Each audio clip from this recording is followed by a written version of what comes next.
Abrimos, señoras y señores, la tertulia en este viernes, que es 15 de abril del año 2022.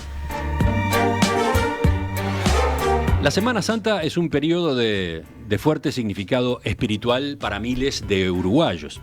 Por eso, siguiendo una tradición En Perspectiva, hoy Viernes Santo les proponemos una tertulia especial, acorde a las festividades religiosas que tienen lugar en estos días.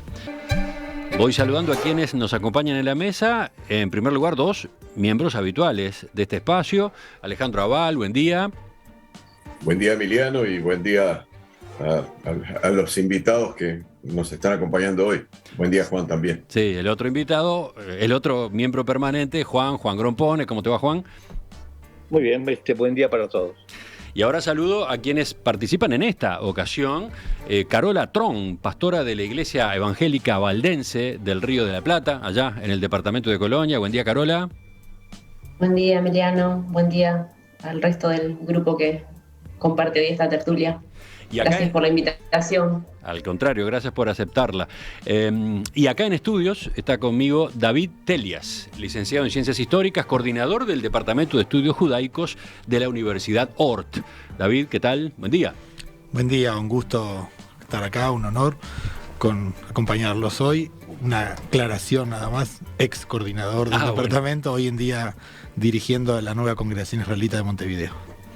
Junto a ellos, en esta primera parte de la tertulia, vamos a charlar a propósito de la Pascua o el Pesaj, la fiesta religiosa más importante del calendario litúrgico para el cristianismo y para el judaísmo. En el caso del judaísmo, en esta fecha se celebra el paso del pueblo judío a través del Mar Rojo y su liberación de la esclavitud de Egipto. Este año, esa Pascua se festeja desde hoy y hasta el 23 de abril. Los cristianos, en cambio, celebran el paso de Jesucristo de la muerte a la vida, su resurrección, acontecida en domingo, el tercer día de su muerte. La Pascua cristiana, en este caso, se conmemora el domingo 17. Pero, ¿cómo surge esta festividad que comparten, de hecho, judíos y cristianos? Juan quería que nos detuviéramos en aquellos orígenes. Empezamos contigo y después charlan los demás también. Bueno, voy a ser muy breve porque el tema creo que es conocido por todos. Es decir, yo no soy creyente y me resulta muy grato estar en una conversación con un judío, un protestante y un católico. Es decir, faltaría un musulmán para incluir todo el espectro que comprende este tema, ¿no? Es decir, creo como tal, como no creyente, creo que la Biblia es una recopilación de textos que recoge tradiciones, muchas de ellas son orales, y sobre todo que fueron recopiladas al regreso de los judíos del cautiverio de Babilonia, ¿no? Y mi versión, la versión que yo sigo de la Biblia, que es una versión en 14, 15 tomos, es la Biblia de Reus. Reus es un protestante del siglo XIX, que es un gran crítico y además un traductor directo de la Biblia, y creo que en realidad esa es el general documento al cual me refiero. Luego también acepto todo lo que se sabe desde el punto de vista histórico. De modo que quiero decir eso como para cortarla, para ser breve, ¿no? Y dar oportunidad a otras opiniones. Bueno, David, te escuchamos a ti entonces. Vamos a lo más antiguo en esta historia. Bueno, desde el punto de vista de la perspectiva judía, sería cuestionable si hoy esta es la fiesta más importante del judaísmo. Bueno. Eso en primer lugar. El judaísmo muta a lo largo del tiempo y si bien esta puede ser considerada la festividad fundacional del judaísmo como nación, como pueblo, a lo largo del tiempo y sobre todo después de la Edad Media empieza a tomar connotación otras festividades, como son el Año Nuevo, el Día del Perdón, que desde el punto de vista popular es mucho más considerada, digamos, y no sé si respetada es la palabra adecuada, que esta, ¿no? Pero no deja de ser una fiesta fundacional muy importante a nivel popular, y la gran diferencia con el resto de las fiestas es que es con las fiestas que hoy consideramos principales, es que es una fiesta menos religiosa o quizás no religiosa. Es una fiesta de la familia, es una fiesta en la casa, centrada alrededor de una comida, alrededor de una mesa, y no en la sinagoga. En la sinagoga, los rezos de la sinagoga son los rezos habituales de cualquier día y no tienen que ver con la fiesta, como si, por ejemplo, en Año Nuevo, el Día del Perdón, que son para rezar todo el día sobre eso. Uh-huh. Entonces, quizás esta no es la fiesta más religiosa, pero es una fiesta fundacional desde el punto de vista identitario y nacional del pueblo judío. Y está en el origen de la otra Pascua, de la Pascua cristiana, a ver cómo. Por supuesto, desde el punto de vista histórico está íntimamente ligada porque, Cristo, la última cena era la cena de Pascua, estaba celebrando la Pascua y, ahí es donde se da la anunciación de su muerte, ¿verdad? Y 3 días después se resucita. Es decir, está íntimamente ligada en ese aspecto. Luego se separa completamente. Uh-huh. Mantiene un periodo de celebración casi concomitante durante los primeros 3 siglos, más o menos, porque se mantiene el mismo calendario. Pero ya en el siglo IV, cuando Constantino establece el calendario cristiano, digamos, juliano, se hace diferencia. Luego también el judaísmo a fines del siglo IV modifica su calendario. Ahí aparecen las fiestas del Año Nuevo, el Día del Perdón, que no estaban antes, y entonces ahí se separa, y hoy podemos tener años como en donde es casi coincidente con el hecho original, porque tenemos hoy, esta noche, la cena de Pesaj, y el domingo, debería ser el lunes, pero el domingo es porque Constantino estableció que los domingos son el día consagrado a Dios. Entonces, para el cristianismo, tiene que caer domingo. Uh-huh. Entonces corrió todo para que todo fuera un domingo, o sea, para que el día de resurrección fuera un domingo, y más allá de eso, por las diferencias de cómo miden el tiempo los calendarios, hay años que se separan casi un mes, claro. Y otros se juntan como en este. Esos son los temas que a Juan le encantan. Juan ha buceado tantas veces en esos desfasajes o coincidencias. Hoy seguramente podremos tener ampliación con él. Pero voy a Carola ahora para también buscar en aquel origen, en aquella historia. Bueno, sí, en realidad, David ya contó bastante, casi todo. Por ahí es interesante poder recordar cómo el Nuevo Testamento toma relatos y acontecimientos del Antiguo Testamento, sí, que es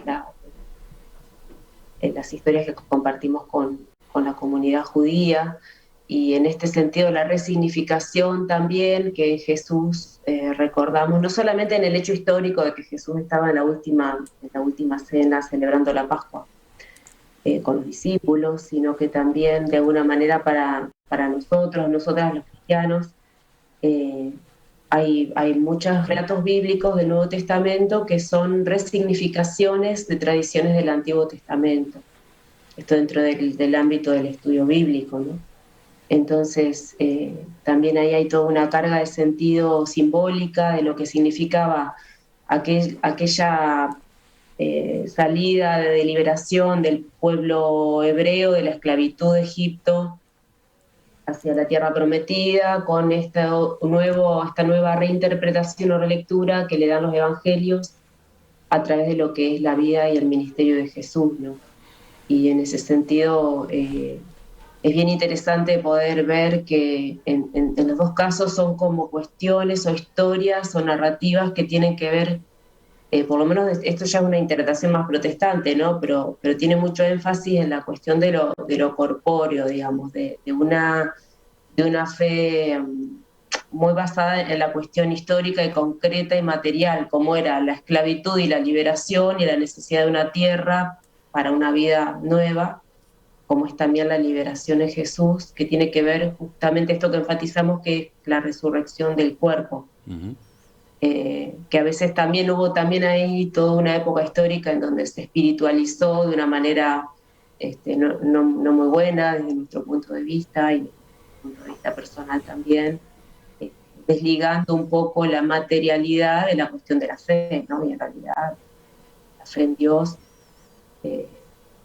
siempre tiene que ver con las cuestiones concretas y cotidianas, ¿no? de la vida que vivimos. Muy me gustaba poder rescatar y hacer esta conexión.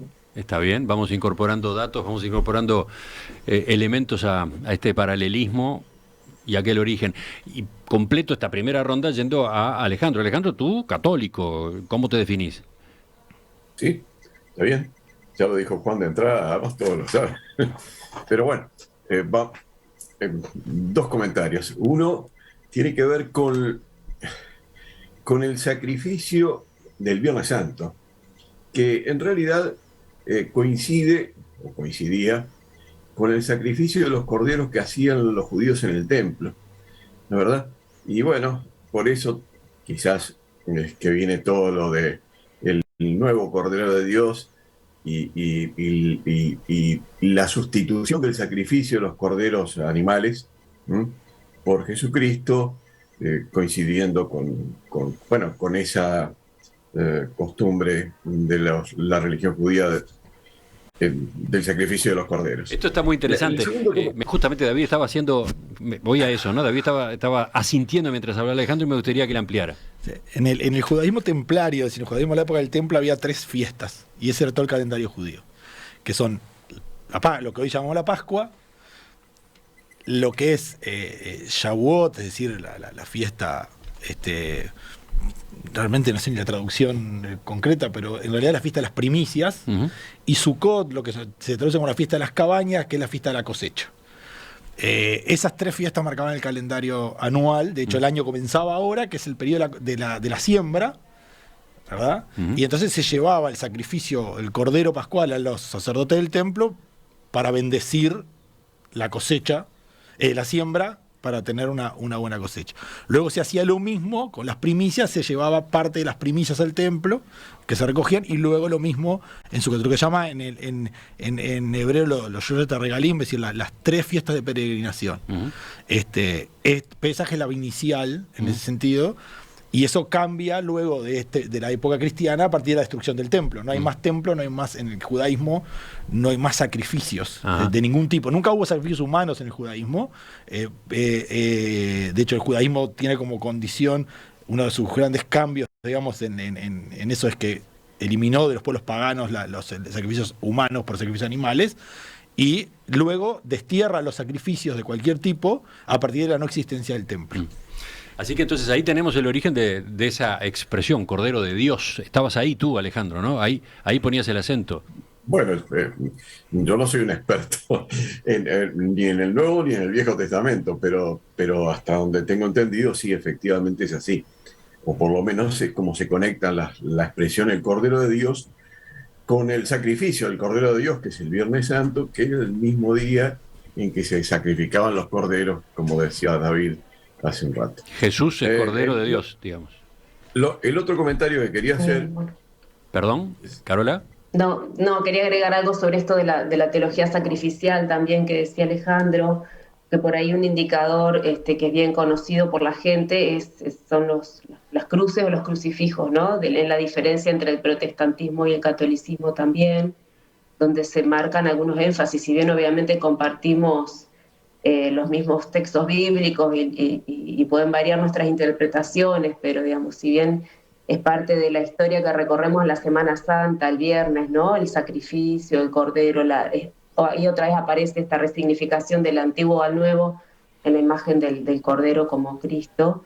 Hay un énfasis puesto en la teología católica que tiene que ver con esto del sacrificio, que lo vemos también en la cruz, donde se continúa, ¿no? Se destaca la cruz con el Cristo crucificado en este recordatorio, en esta gran entrega de amor de Dios por su Hijo y su Hijo al mundo, en el cual el protestantismo de alguna manera toma un poco otro camino con una cruz que es vacía, que tiene que ver con... Con una cruz vacía. Vacía, claro, sí.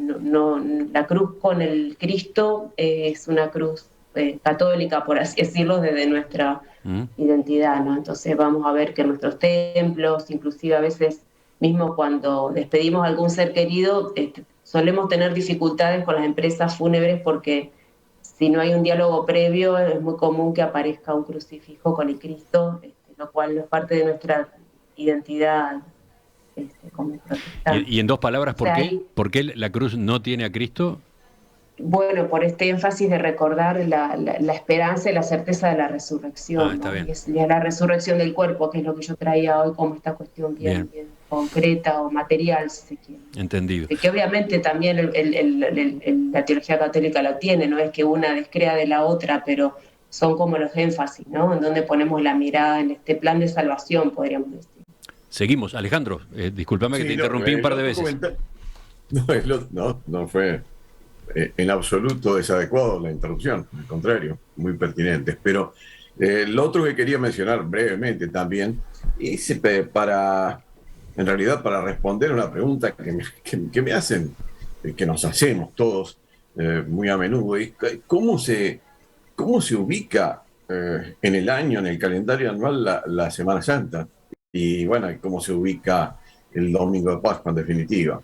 Y bueno, Juan me dice que es un tema importante con su cara, me está haciendo un gesto, supongo que sí, y él lo debe explicar mejor que yo, pero tengo entendido que se trata de el primer domingo después de la primera luna llena, posterior a la llegada del otoño entre nosotros y de la primavera en el hemisferio norte. ¿Me equivoco, Juan, o está bien? No, está casi bien. Casi. A ver. Hay algún detalle. Tiene que llegar el ingeniero para que la cosa quede bien. A ver, bien explicada. No, la Semana Santa o la Semana de Pascua o la Pascua está definida por la luna, ¿verdad?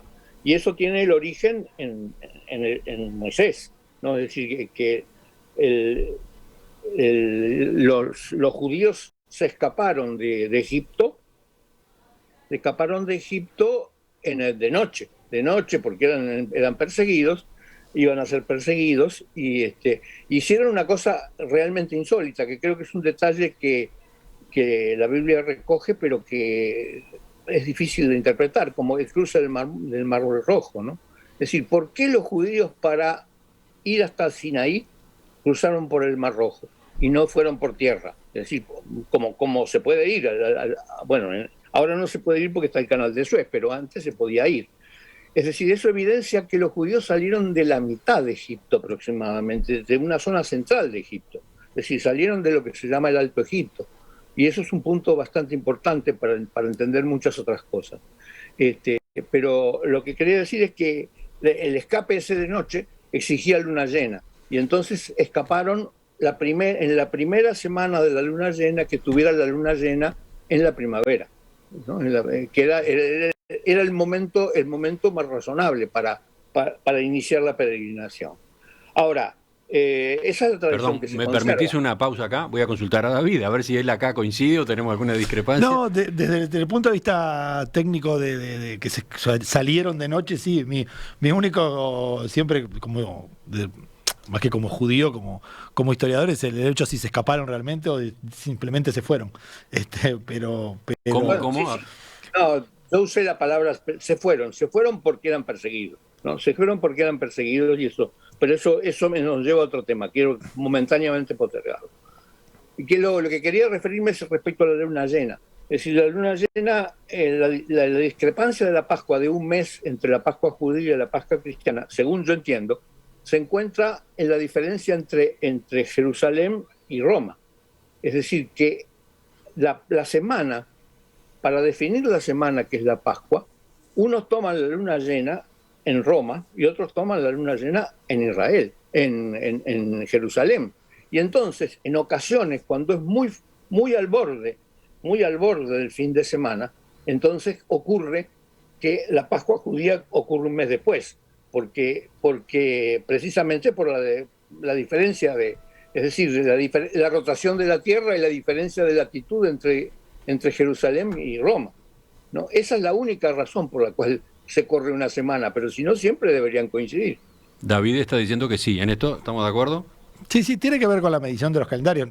También cabe aclarar que el calendario judío después se modificó y no es lunar, o sea, no es sol y lunar, es una combinación. Entonces todo eso hace que haya modificaciones. Obviamente la matemática no es mi campo de experticia, entonces no haría esos cálculos, pero sí, deberían coincidir, no coinciden, producto de las condiciones naturales, como está explicando bien Gromponé, es decir, que se reflejan matemáticamente, y también los caprichos de la instalación del calendario. Es decir, que se dan en algunos momentos, tanto en el caso cristiano como en el caso judío, que en algún momento hay que marcar determinadas fechas para ser más concreto y más claro para la gente. ¿Están todos tratando de agregar algo en esto? ¿Quién? Juan, Carola. ¿No? Básicamente es la definición de la semana, es decir, para los judíos la semana termina en el sábado y para los cristianos más bien termina en domingo. Bueno, pero de todas maneras Juan, lo que expliqué del primer domingo después de la primera luna llena, después de la llegada de la primavera en el hemisferio norte, del otoño en el hemisferio sur, para los católicos eso es exacto y está bien, ¿no? ¿Verdad? Pero medido desde Roma. Bueno, sí, ya sé que está medido de Roma. No, en Australia, por ejemplo, es otra cosa. Bueno, medido de Roma, está bien. Digo, con eso, no, lo digo porque la gente a veces se asombra y dice, pero Navidad es Navidad siempre. O yo qué sé, o el 18 de julio, siempre el 18 de julio. En cambio, la Semana Santa, el carnaval, que viene antes, obviamente, y todo eso se va cambiando y se mueve ahí entre marzo y abril. ¿Y por qué? Y bueno, es por esto, ¿no? ¿Verdad? Es porque el cálculo está hecho así. Carola, ¿tú ibas a agregar algo en estas disquisiciones del calendario? No, estoy de acuerdo y no discuto con los ingenieros tampoco porque no es mi área, pero creo que sí, que genera esa confusión y siempre la pregunta queda como rondando porque creo que la respuesta no es muy simple o no está dentro de la lógica, se escapa nuestro calendario habitual, entonces siempre queda como la respuesta sin encontrar. Se vuelve a repetir. Que lo de ingeniero para mí es nada más que un título honorífico, porque yo soy abogado. Sí. Ingenieros era mi abuelo, bueno, había una cantidad de gente en la familia, y hijos, pero yo no. Yo no, dice Alejandro. No, pero Juan sí. Pero es un problema de reglamentos, así que es un problema de cómo está. Por supuesto, en realidad es más importante la norma que la realidad que pueda constatar un ingeniero. Sí, eso estoy de acuerdo. Ahí están asociados entonces Alejandro y Juan, cada uno desde su especialidad. No, pero bueno, ¿qué más a propósito del origen, la historia, el desarrollo, estas coincidencias que cada tanto se dan en el tiempo entre una Pascua y la otra? David, Carola, ¿qué les está faltando? Pero la coincidencia normalmente se da, ¿no, verdad, David? Normalmente se da, lo que pasa no es cada tanto. Normalmente se da que caen muy cerca en la misma semana. No, por ejemplo, en este caso, que justo viernes, sábado, domingo, pero se da que caen en la semana cada 7 años. Además, ahí justo el calendario hebreo agrega un mes nuevo, entonces cada 7 años. Entonces, ahí donde se puede dar una separación mayor, pero en general coinciden en el periodo, si se quiere, sol y lunar o lunar, ambas fiestas habitualmente. Días más, días menos, pero coinciden. Digo porque, a ver, de hecho, el judaísmo es bastante complejo, entonces no hay un judaísmo único y por ejemplo, la fiesta acá en lo que es la diáspora, si la fiesta en Israel, la cena es hoy, se termina hoy y empieza la semana, y bueno, son 8 días, 7 días en realidad en el caso de Israel. Bueno, en el caso de la diáspora hay 2 cenas, hay una hoy y otra mañana, también producto por esta discusión, es decir, cómo una vez que los judíos salieron de Jerusalén, se desconcentraron, se repartieron en una diáspora, cómo hacer para que todos en un mismo momento estén celebrando la misma fiesta. Necesitabas 48 horas pensando que se podía estar en una parte u otra del mundo. Entonces las fiestas fuera de Israel duran 48 horas y no 24. En Israel, después de la creación del Estado de Israel en la segunda mitad del siglo XX, volvieron a durar un día solo. Y demás. Eso también son cuestiones que tienen con el calendario. En el caso de esta fiesta no es la excepción en ese sentido, y sí.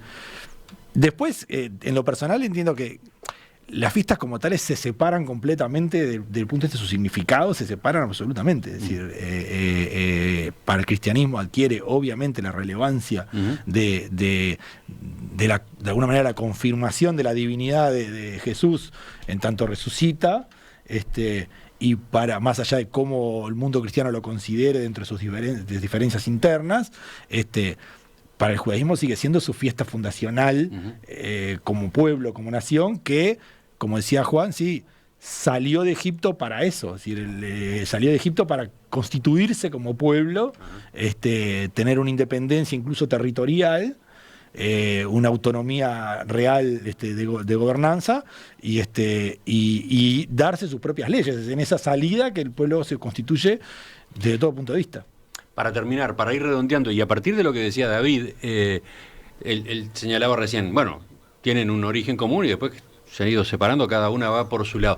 Y no hay interacciones, no se dan interacciones, no llega a haber, no sé, pregunto, concelebración en determinadas ocasiones.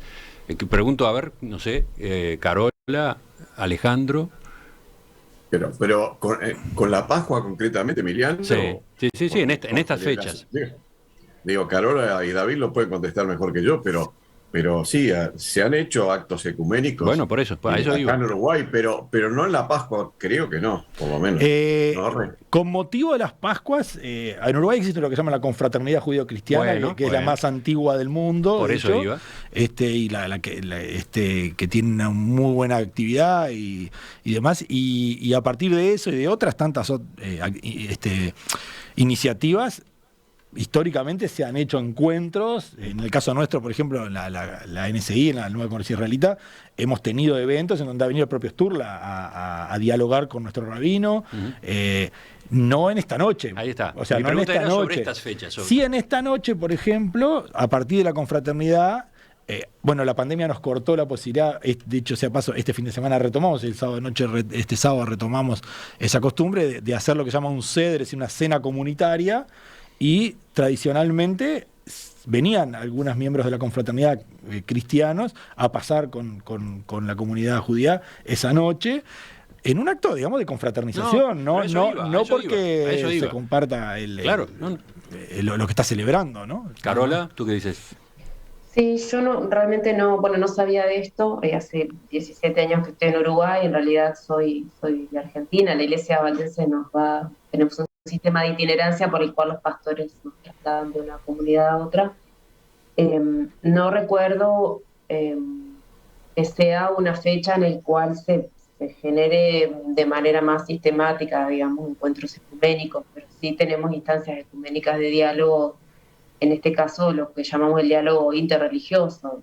Así que creo que desde ese punto de vista sí, pero no recuerdo específicamente que sea una fecha en la cual se generen como de manera más regular eventos ecuménicos, digamos, en torno a ambas Pascuas, digamos. Bien. Alejandro, Juan, ¿qué les quedó de este tema? Porque así nos preparamos para el segundo que tenemos previsto. Bueno, yo creo que el ecumenismo del Uruguay es un punto que me gusta particularmente para el segundo punto. Ajá. Para el segundo tema de la tertulia. Va generando allí la curiosidad del oyente. Alejandro. A mí me gustaría hablar sobre el tema del calendario. Decir algo del calendario, compartirlo con los tertulianos y con la audiencia y contigo, naturalmente. Pero me parece que se vincula más con el segundo tema también. Entonces, pues prefiero, igual que Juan, dejarlo para dentro de unos minutos. Porque, claro, se vincula muchísimo con el segundo tema, lo de los calendarios en general. El origen, la variedad, en la medida que yo pueda conocer algo, la distorsión de la Revolución Francesa y de la Revolución Rusa, lo que ocurrió acá en Uruguay fundamentalmente desde la época del Viejo Valle, de José Valle y Ordóñez, para ubicarlo para la gente, ¿no, verdad? Es decir, comienzos del siglo. Aunque en realidad en el siglo XIX también ya había habido algunos problemas en la época, a partir de la época de Berro, ¿no? De Bernardo Berro. Pero prefiero, de verdad, Emiliano, conectarlo con el segundo tema. Bueno, entonces ya está. Ya acaban de hacer la sinopsis del bloque 2 de la tertulia de este viernes. Este mensaje de los varios que han llegado desde la audiencia. Ana dice: genial tertulia, muy interesante. No puedo salir al supermercado. Suspendió la idea del supermercado para escucharlos. Qué responsabilidad, ¿eh? Bueno, la obligamos a quedarse en su casa un poco más a ella. Venimos enseguida con la segunda parte, donde vamos a aterrizar acá en Uruguay justamente, ¿no? ¿Qué significa la Pascua en este Uruguay laico, tan marcado por el vallismo?